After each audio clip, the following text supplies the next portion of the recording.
Hey guys, I'm back to another video. Today I'm going to be telling you why Son of Beast is my favorite defunct coaster, even though I've never ridden it. The first thing is I haven't really ridden any defunct coasters, so that doesn't really help. But there are other defunct coasters I really like Volcano the Blast Coaster and Vortex at Kings Island as well, as those are both coasters I wish I could have ridden, even though I had the chance to ride Vortex. Now let's get to Son of Beast. Son of Beast opened as the world's tallest, fastest, and only looping wooden roller coaster, standing at a height of 218 feet with a 214-foot drop and going 78 miles an hour, and having a vertical loop is pretty insane for a wooden roller coaster, because we will probably never see anything like Son of Beast ever again. Unless RMC brings back their topper track, there's about 5-6% chance we ever get a wooden hybrid coaster with a vertical loop in the future. Now let's get to why Son of Beast is my favorite defunct coaster.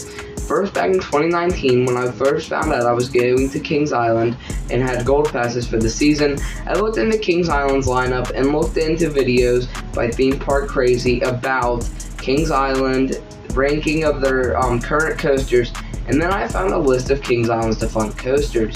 And the one that most interests me on that list was obviously the Son of Beast.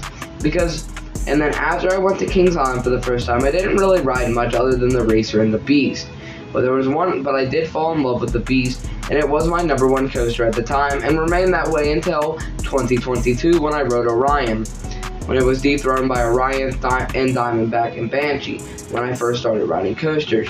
But to that point, I loved the Beast because of its rough ride and its massive helix at the end of the ride, and that was the most enjoyable part of the ride.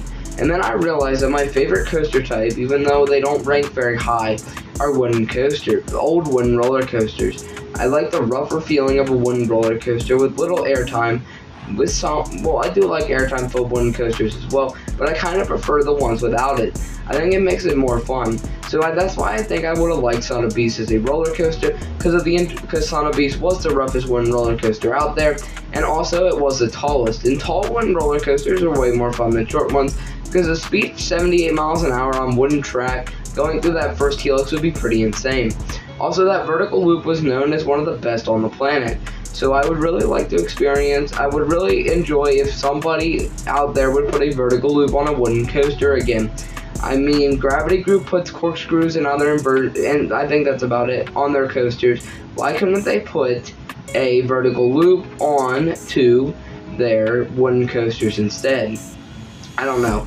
I think that's something to do with speed and stuff, and that's why they haven't done it. Now let's talk about why I want this coaster back. Now, I know that Kings Island is never going to build a wooden hyper coaster. However, they can bring it back with Rocky Mountain Construction, and I think this will be a great tribute, and the only way Kings Island this will be the closest we get to a looping wooden roller coaster again. Bye guys, see you all next time.